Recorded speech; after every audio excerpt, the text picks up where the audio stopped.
greatest of all battles has raged for more than 500 million years. Predators and prey locked in mortal combat.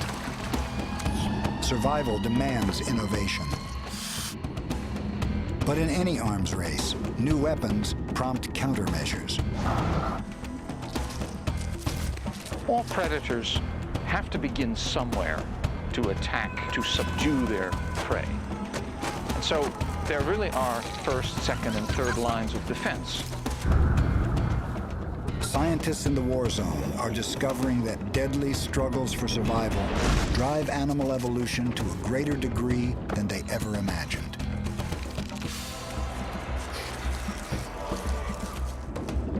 How is it that some animal groups seem not merely to survive, but to thrive in the endless battle? The world's tough. There's a lot of really nasty predators out there, and you need to have protection from predation. Evolution has so much time to play with.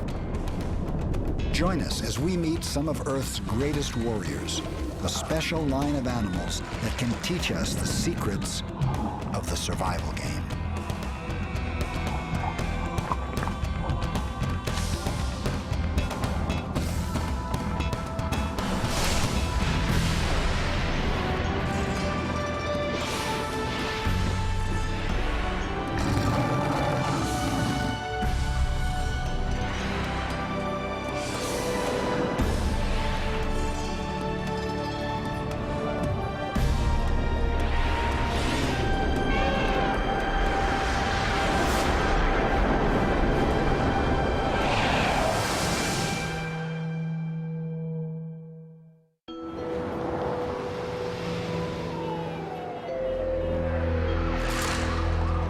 No place on Earth is free of danger. Even civilization is a jungle of hazards, some armored in steel. For all our safeguards, each one of us must be ever vigilant, or disaster can result. Even in our human world, survival is never completely secure. And the fossil record stored in rocks beneath our feet tells us that life has long been a dark proposition of eat or be eaten. 450 million years ago, the ancient sea was a battlefield. Tough-skinned trilobites were among the most abundant animals. Their numbers were decimated when new predators grew as large and fierce as sharks. The giant nautiloid had a rock-hard shell, a mass of writhing arms, and a killer beak. It dominated the sea. But competitors were evolving as well. Huge sea scorpions were ready for battle, armed with razor-sharp claws.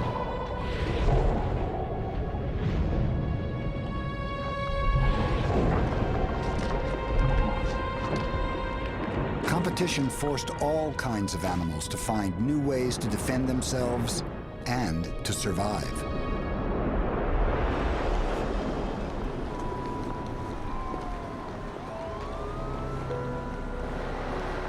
How has this ongoing arms race, a struggle begun hundreds of millions of years ago, affected the shape of life as we know it today? Scientist Gary Vermeij has managed to peer deeply into this mystery. All animals endure an arms race. All organisms endure an arms race. We have bacteria and antibiotics. That's kind of an arms race. We have shells and shell-breaking predators. That's a classic arms race. Everything in biology really is an arms race. For Vermeij, one line of animals illustrates the effect of the arms race to an exceptional degree. Mollusks, like this garden snail. It's just one of over 150,000 different mollusks that flourish today.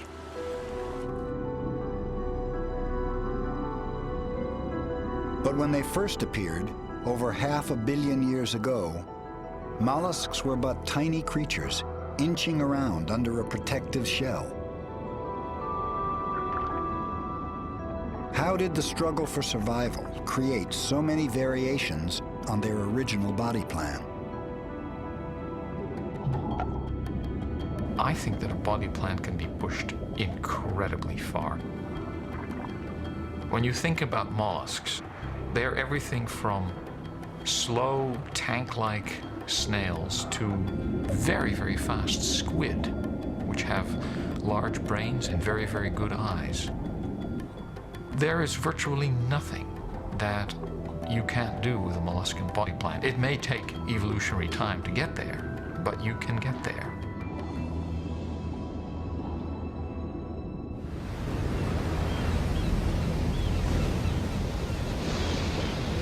The success of mollusks is remarkable, considering the array of predators against them. They face a world of attackers, hungry for their protein-rich, sweet-tasting flesh.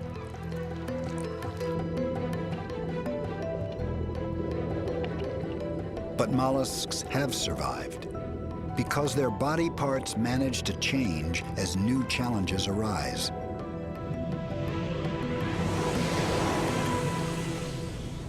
The basic toolkit of a mollusk is evident in the abalone. Most mollusks have some kind of foot.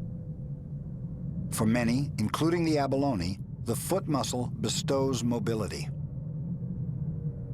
When the foot brings them to food, mollusks eat by using a unique rasping tongue called a radula. Covering the vital organs is a fold of skin called the mantle. It's the mantle that secretes the trademark body armor of so many mollusks, the shell.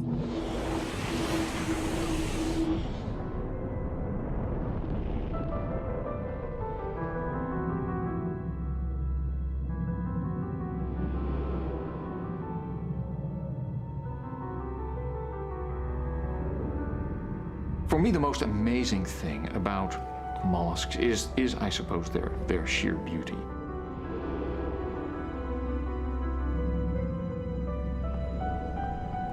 The diversity on a simple theme of spiral growth, how much you can do with a simple theme like spiral growth. They show all these wonderful variations. It's kind of like listening to Bach all your life. Blind since childhood, Gary Vermeij has been able to decipher millions of years of history with his fingertips.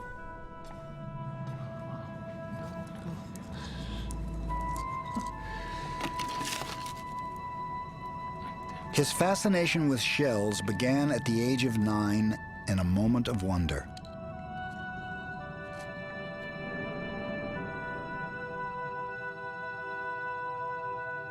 I was first shown some shells from Florida by my 4th grade teacher.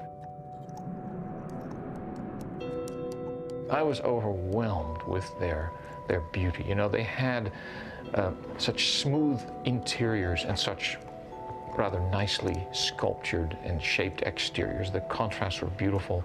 The ribbing was even, and the whole thing just struck me as a real work of art. And I never turned back. I mean, that was, for me, the beginning of a career, really. Hi, Garrett. Hi. How are you? Oh, fine. I have the Ferrari. Oh, good. Like a detective, Vermeij searches for clues to the stories hidden in shells. His work has revealed the life and death struggles these animals face.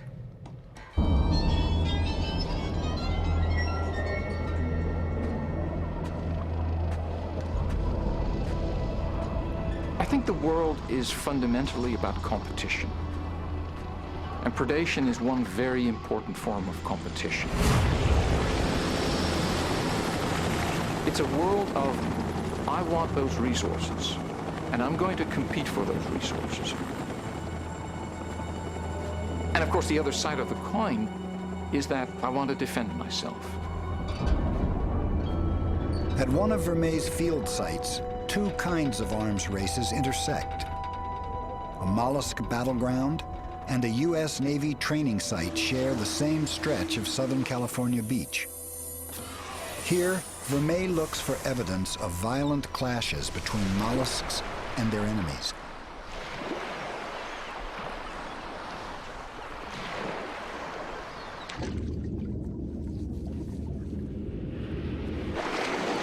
Well. A dead piece of Calliostoma seems to have been broken by some animal. It's just so cleanly cut off. The shell was at some point insufficient as a defense against breakage. It would be the evidence of failure.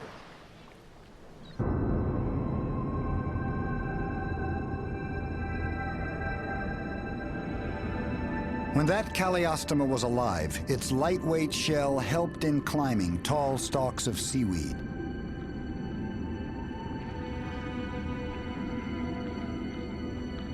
But on the sea floor, a thin shell offers little defense against a powerful shell breaker.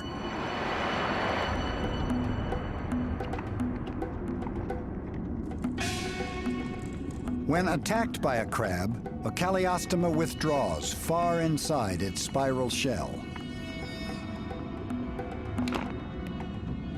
But its brittle shield can't withstand the crunch of powerful claws.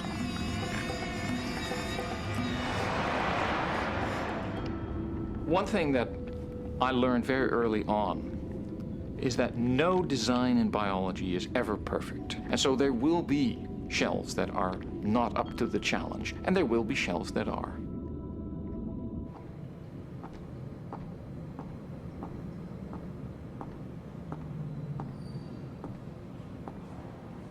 To Vermeer, the shell collection at the California Academy of Sciences in San Francisco amounts to a rich archive of mollusk defensive strategies as they have evolved over millions of years. Let's see here. This is a wonderful mitra. Interestingly, in this very narrow opening are folds that constrict the opening even more. And the shell is also very thick, so that you need a great deal of force as a predator to break this. Let's see, yeah, why don't we look at some of these. This is a fantastic species of Miracanthus. This is body armor. These are branched spines that make this shell larger and sturdier.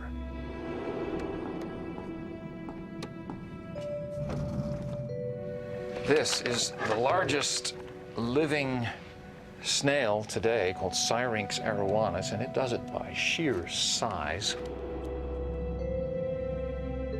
But the shell's exterior is just a part of this beautiful defensive system. Hidden within layers of the shell lie other safeguards as well. Well, if we really want to understand the defenses of shells and how shells work, we really need to understand how shells grow. Bit by bit, protein and calcium solidify into a shell. Nature creates a rock-hard house for the mollusk. And in case of disaster, the house can be repaired from within. Even a bad crack isn't necessarily fatal, because the mantle underneath continuously thickens and mends the shell. Here, a thick layer of crossed crystals provides strength. Underneath, another tough inner layer, like overlapping bricks laced with protein, stops cracks from spreading. And a repaired break remains on the surface of the shell, visible for the animal's entire life.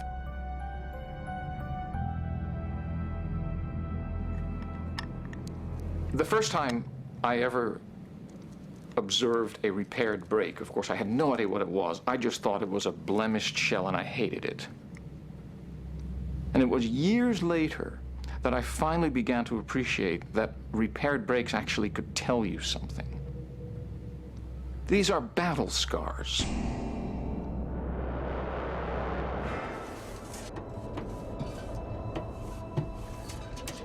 Mollusks and humans face very different kinds of battles.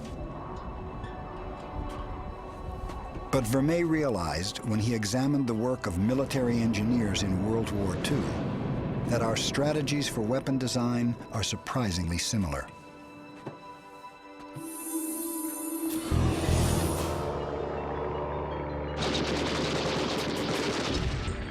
The engineers who were designing fighters and wondering how to improve them examined fighters that came back as opposed to the fighters that didn't. They wanted to know which parts of the plane they had to reinforce. And so they looked at those parts that had flak damage, and those parts, because they worked, didn't need to be reinforced. Instead of protecting the entire shell or the entire airplane, you have to emphasize those parts most vulnerable to the occupant.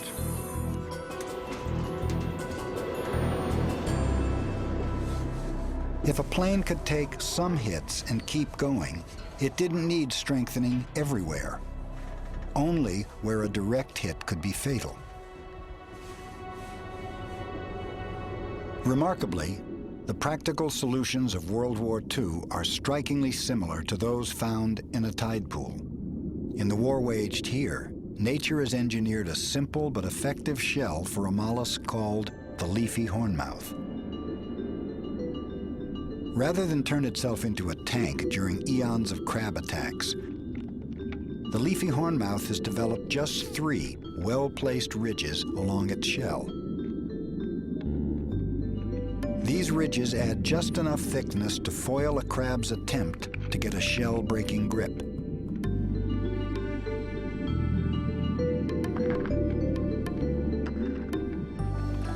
In the endless variety of shells, Gary Vermeer has found tough survivors, mollusks that have fashioned ingenious solutions to the survival game.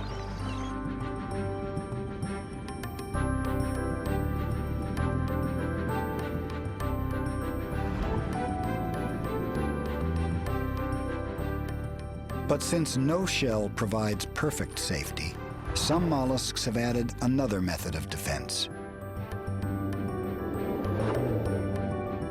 They've developed a means to outrun their enemies.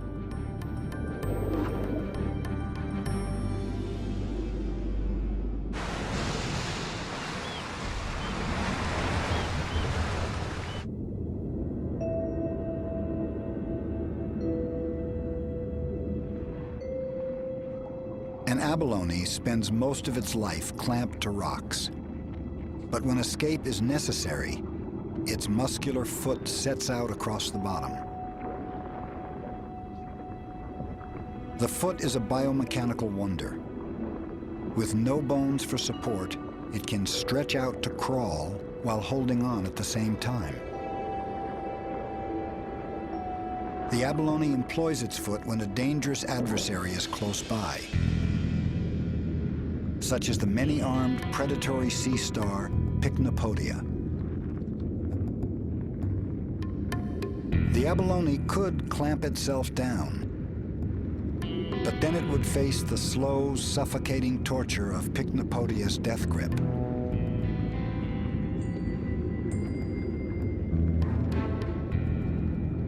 So the abalone, using just one foot, attempts to outrun Pycnopodia, which has more than 10,000 tube feet, all moving with lockstep deliberation.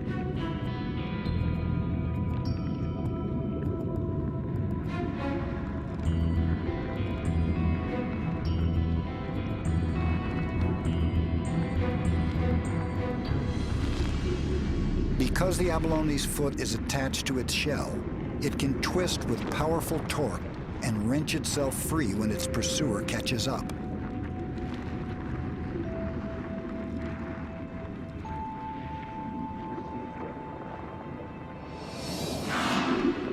But as it flees, the surge flips it over, leaving it vulnerable to the oncoming predator.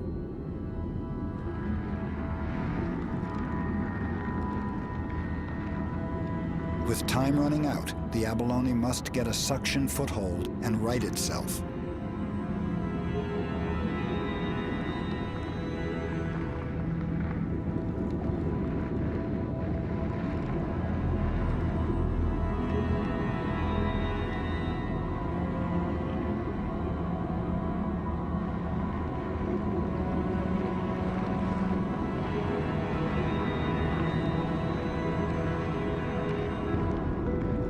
This time, Pycnopodia will go hungry. A muscular foot has helped the abalone survive across the ages. But competition has driven other mollusks to turn this defensive tool into a weapon that kills.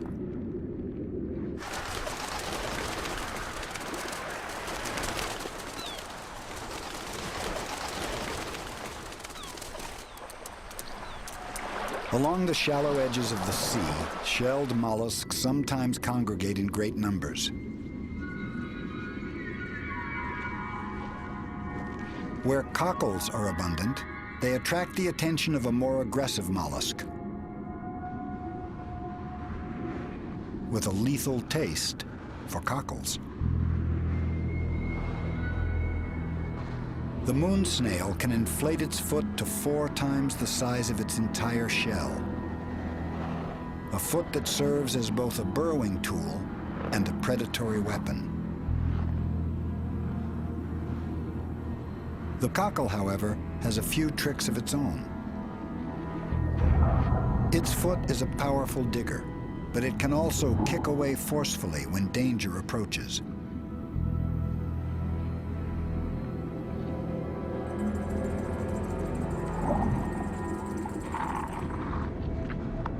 To succeed, the moon snail must grab the cockle and hang on while its victim tries to buck itself free.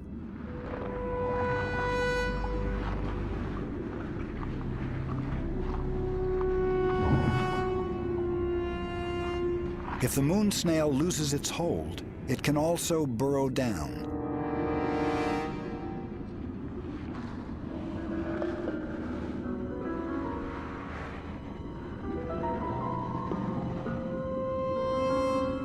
And surprise a buried cockle.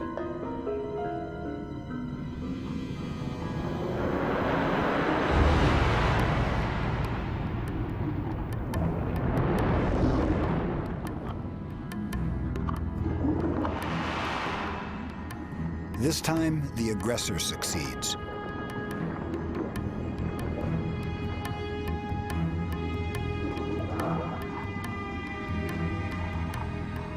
The moon snail's enormous foot begins to smother the hapless cockle. Even a hard shell can't stop the well-equipped moon snail, which can drill right through to feed on the animal within.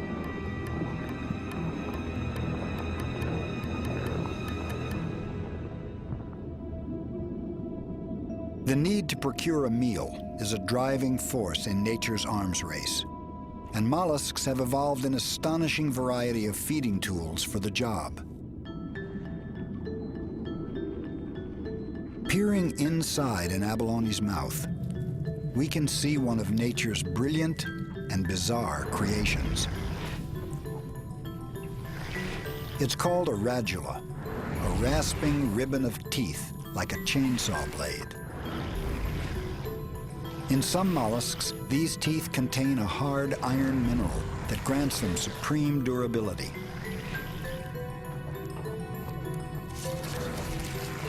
This electron micrograph of the abalone's radula shows why it's so adept at tearing through kelp.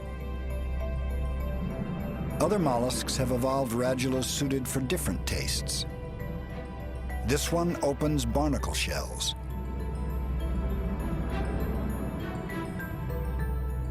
This one can scrape through animal flesh.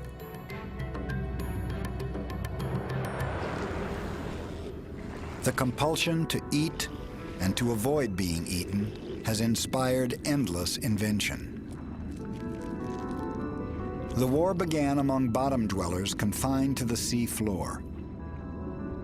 But 500 million years ago, mollusks took the arms race into another dimension. An innovative mollusk evolved the ability to swim by floating off the bottom. It was a miraculous step in the survival game.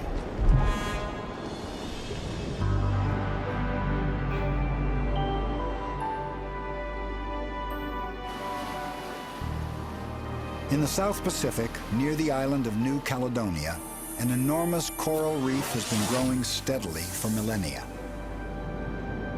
The reef drops off suddenly here, descending more than 1,000 feet. These tropical waters teem with animals, and living alongside them is an amazing survivor. One of a few remaining nautiloids, a line of shelled mollusks that managed to rise up from the sea floor. I was trained as a paleontologist, and yet the animals I study, ancient nautiloids, were to me but impressions in rock, and I really needed to see the living animal. And then I heard that there was one place on Earth where not only could you trap them, but if you were a diver and you were willing to dive at night outside the reef, you could see them. Down we go. Led by paleontologist Peter Ward, a team of scientists has come to New Caledonia in search of the chambered nautilus. Rarely seen, it rises from its deep home only at night to search for food. Nautilus is an indication of an animal that has survived a world that has gotten more and more dangerous. You can see any nautilus shell has numerous breaks upon it. It's clear there's a very dangerous place to live, and yet this particular design, this body plan of the nautilus has gone through. It's really survived the millennia. Not many of his brethren did. But can they find such an elusive creature? To do so, the scientists go fishing, sending baited traps 1,000 feet down the reef wall. At the end of the line they are hauling up, a nautilus will appear. They hope. When you start seeing the traps coming up, you peer over the side and try to see it. Can I see? Yeah, they're any in there. 1, 2, 3, and you see a little brown, a little white. Yeah. Of course, the opposite of that is you raise it up and it's empty, and they're going, oh, 4-letter word. Oh, 4-letter word. Oh, 4-letter word. Yes, there we go. That's all. Here we got nautilus. That's all. 2. And a deep water shark. Like living fossils, 2 nautilus are in the first trap. Yes, yes, yes. Hello, my old friends. Yes, Joel. Got it. The strong nautilus shell keeps the buoyant gas within at constant pressure, unlike the deep water fish that came up with them. All right, here's the difference between the nautilus coming up and that fish. See that fish with the swim bladder out? That has come up so quickly that he didn't have time to pressurize, and so his guts have blown right out of his mouth. These nautilus have come up from 1,000 feet. They're wonderful. They don't care. What a beautiful design difference. Examining the nautilus, we can see how evolution transformed a mere bottom feeder into a buoyant battleship.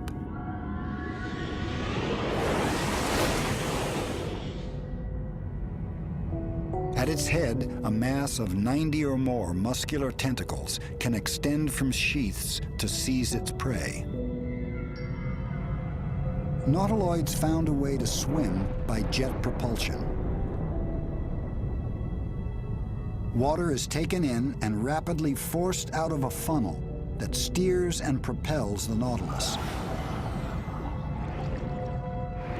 It evolved from the ancient foot to become like a flexible exhaust pipe that also serves as a rudder.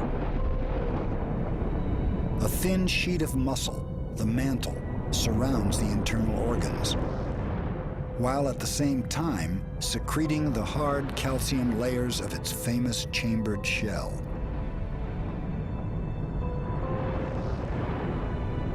An ancient nautilus was the original jaws, the first animal with vertically clamping mouthparts. Within this jaw is its radula, with teeth that can shred a lobster's discarded shell.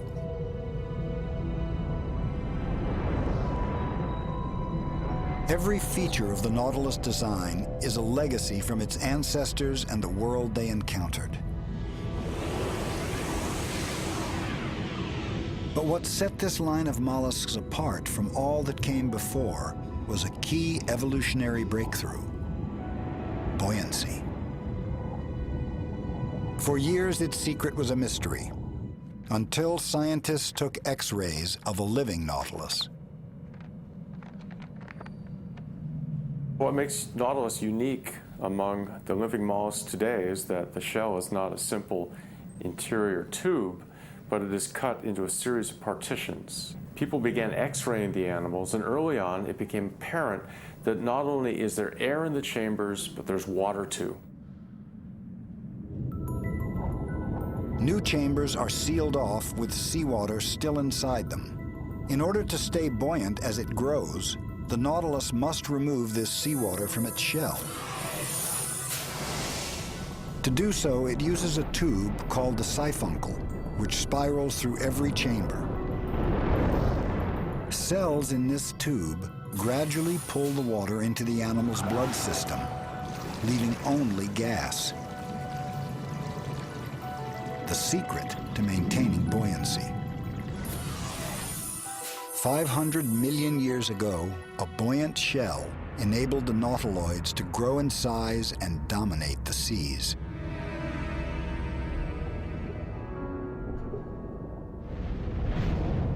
So let's imagine now we're back right where the first nautiloids appear. The biggest, most complex, most common animals in the oceans are trilobites, and the majority of these are on the bottom. So now we evolve a large shelled predator that can swim like a fish. And let's imagine what airplanes did to warfare, and the Nautilus was the first armed airplane. It could swoop down, grab its prey, fly off. Can you imagine the havoc on these sea bottoms? Oh my gosh, what's that? Crash. And your food. The last remaining descendants of these ancient warriors, equipped with many of the same weapons, still exist. Today they have become reclusive creatures, dwelling in the ocean depths. To see a nautilus swimming in the wild, Peter Ward must dive at night, when they rise to the reef under cover of darkness. French underwater photographer Pierre Laboute will join him to search the shadowy nighttime sea. One thing that happens in night dives that is totally different. It's not simple you come up and say, there's the boat over there, because in the dark you come up, you may not see the boat. So that is what you really think about.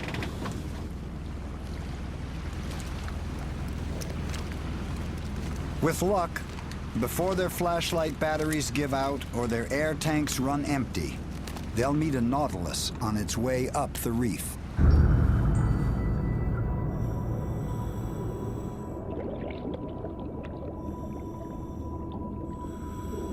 As soon as we turn our lights on, we have a sense of the bottom beneath us, but only as a spot. All else is dark around you, but that spotlight is illuminating fish in the midwater, you've got lots of shrimp, and at night the plankton in the coral reefs rises. So it's like diving through this incredible bestiary of tiny animals.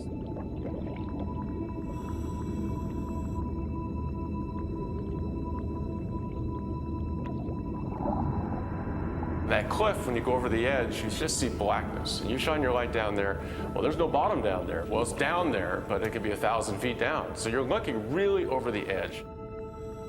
And the nautilus are living down there. So the extraordinary thing is to sit on the edge of that cliff at 100 feet, let's say, and you see these very faint white things coming up to you from the deep. The most extraordinary feeling.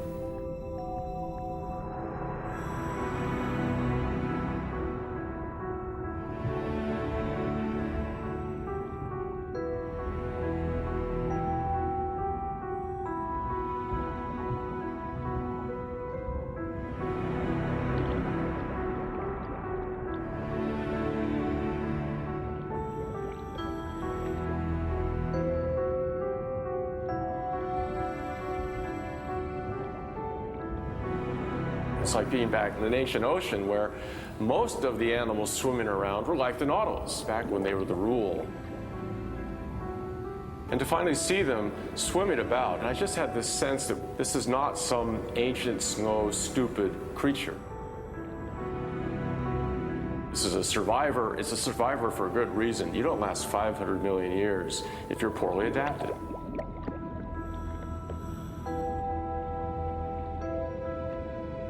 The Nautilus was born of a winning strategy that combined a shell with buoyant locomotion. But soon, the battle for survival would change dramatically, thanks to a new weapon: speed. Fish had been around for millions of years, but now they began to evolve quicker, more agile bodies, which greatly enhanced their hunting skills.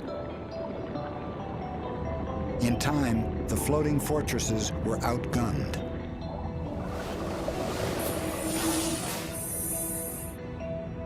But mollusks fought back.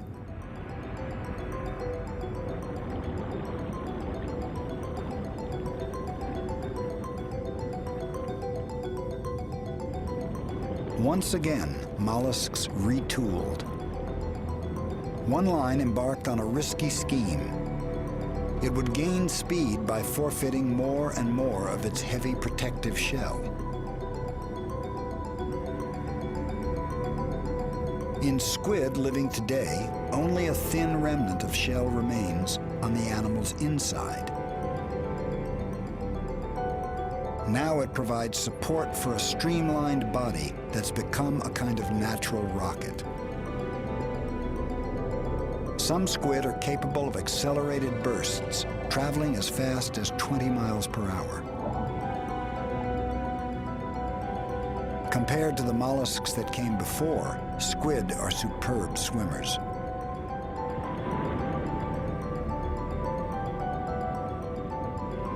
They improved on the jet propulsion system of nautiloids, sucking water into their body, then expelling it forcefully. And over time, they evolved a mantle wall that was muscular and strong. Elastic fibers in the muscle intensify the recoil that expels the jet of water. Triggering this action at lightning speed is a nerve system wired with giant nerve fibers. And every squid is powered by 3 hearts, which can pump blood and deliver oxygen as fast as in humans.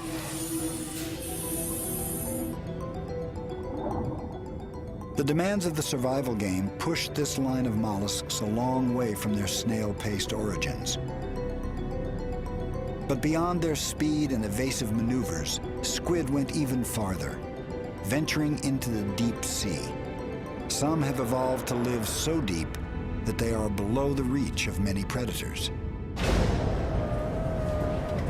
Yep, I'm trying. To study them, scientists deploy remotely operated vehicles into the deep submarine canyons of Monterey Bay, California. Strange species of squid rarely seen before have been captured on film.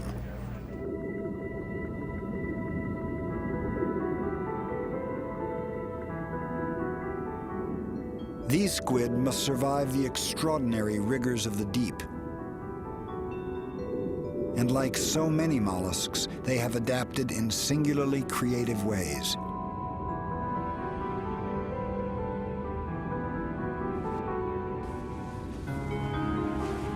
The vampire squid, named for the web of skin that looks like the cape of Dracula.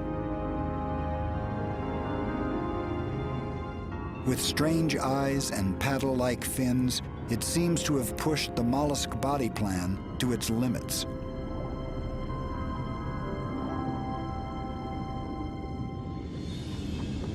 But another mollusk has gone even further, developing the most impressive weapon of all: intelligence.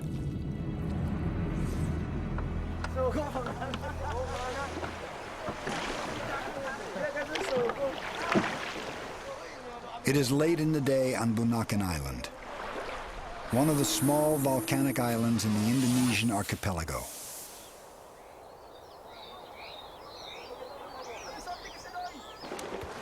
The village fishermen have returned with a good tuna catch brought in by nets. But they enter the sea themselves in order to catch an especially clever prey.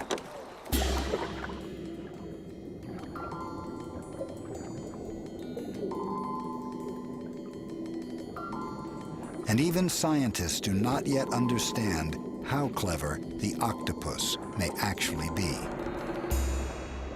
Many of the octopuses are known only by a name, maybe a specimen in a bottle. Nothing is known about their activity patterns, most of their behaviors, their mating behavior, what they eat, what time of day they're out there, whether or not they're poisonous. So there's really an untouched world when you consider octopus research.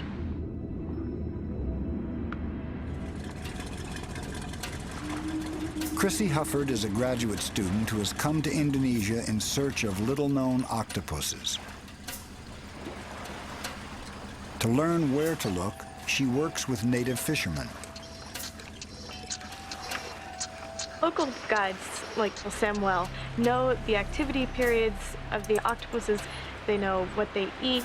They know seasonality. They just know so much that you can't understand just by studying from books. You really have to come out into the field and see what they see, really to understand these animals.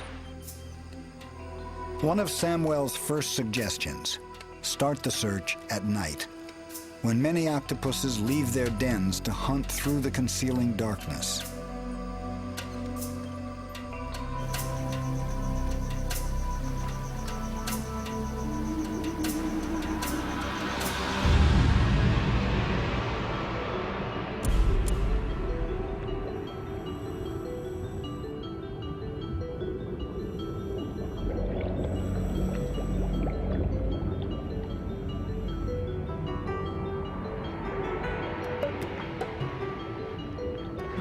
One clue that I pick up that they are intelligent is when I dive and I find them, I can see that they've already found me first. I can see their eyes watching me and following me.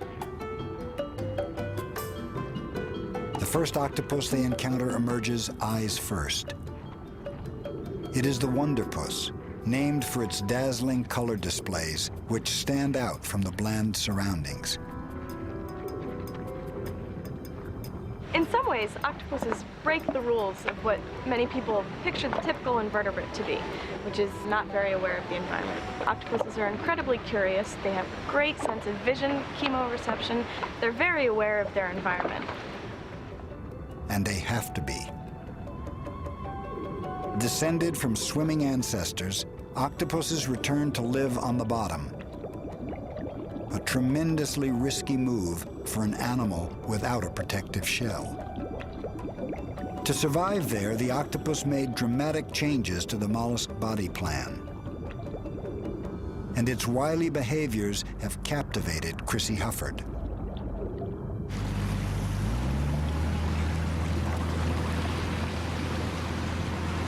Indonesia's Lembeh Straits is a unique place to study the octopus. The volcanic cliffs constantly slough off, creating an unusual seabed layered with a powdery silt known simply as muck.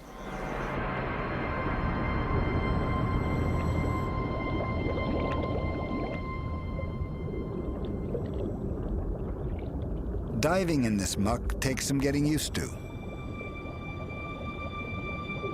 And for marine animals, it seems a barren setting with few places to hide.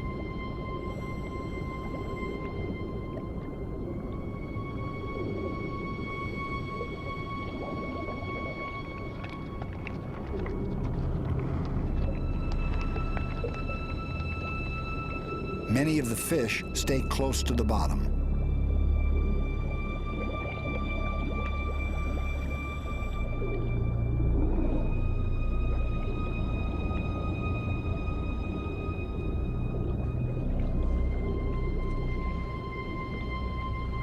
The scorpionfish does more crawling than swimming.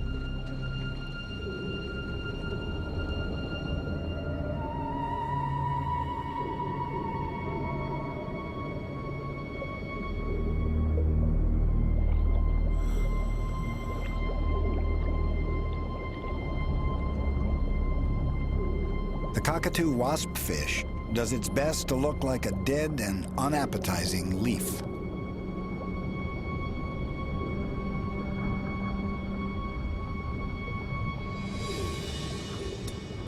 In this watery desert, the clever octopus exploits any safe haven it can find.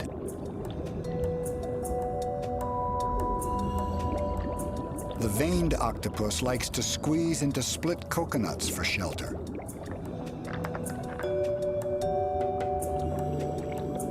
Scientists have long marveled at the extraordinary ability of the octopus to compress itself. Octopuses are incredibly fluid animals. Since they're not restricted by bones or a shell, they can really take up any of the space that's around them in any way they choose.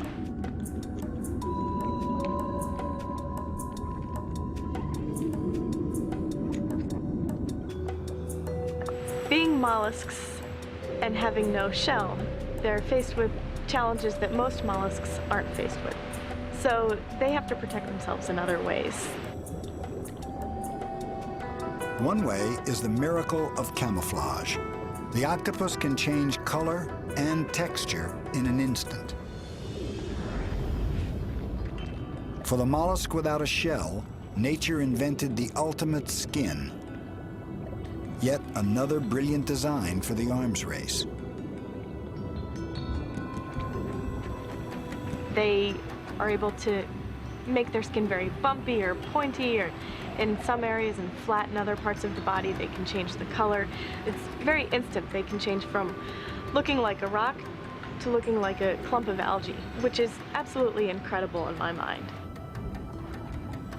Behind this gift for disguise is a large brain powering tens of thousands of color patterning cells in the skin, called chromatophores, which contain tiny sacs of pigment able to expand at the twitch of a nerve impulse. Just below are cells that act like mirrors, allowing the octopus's skin to reflect iridescent colors.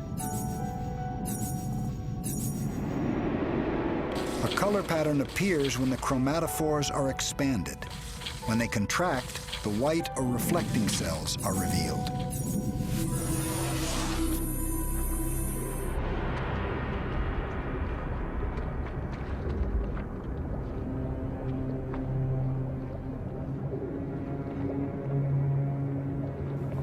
Chromatophores can serve other purposes. The poisonous blue ring octopus flashes its colors as a warning. Well, blue rings are one of the few octopuses that are deadly to humans, and this is warning coloration because they are so venomous. It's always very, very important to keep your distance, or if you do approach them, to approach them with an understanding of how quick and aggressive they can be. The range of colors and body shapes and behaviors being made by these animals, it's just absolutely out of this world. And when you dive in this area, you just feel like under every rock is a surprise.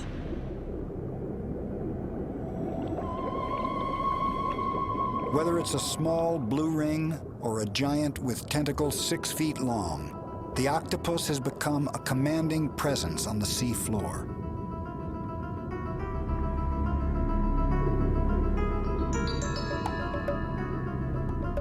Its early ancestors were at the mercy of shell breakers, such as crustaceans. But the arms race has taken the mollusks a very long way.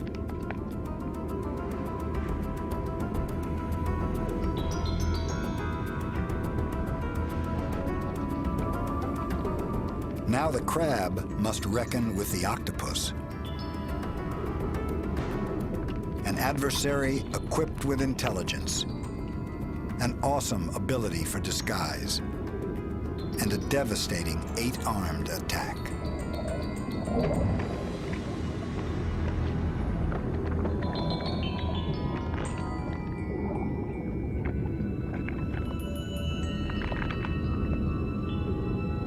I think octopuses have really done well for animals that have soft bodies, that live in the bottom, that make the best of their daily routine.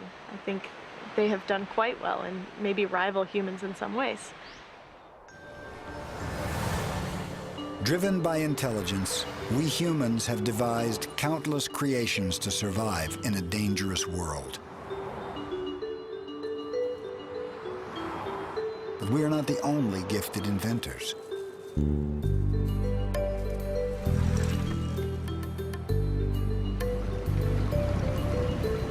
One wonders why some animals last for huge amounts of time and some go extinct very quickly. The nautilus is just a great design. A humble clam, a beautifully evolved squid, or a nautilus, we can tell that certainly they all evolved from a single common ancestor. We see structures which definitely unite them as a single group. It's a mollusk.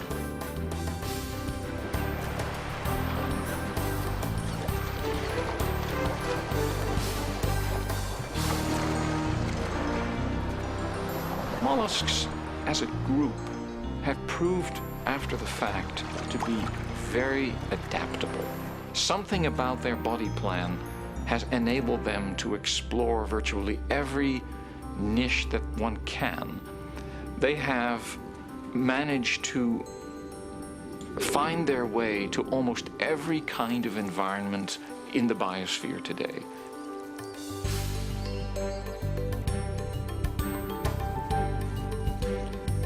Do mollusks possess some secret weapon in the battle for survival?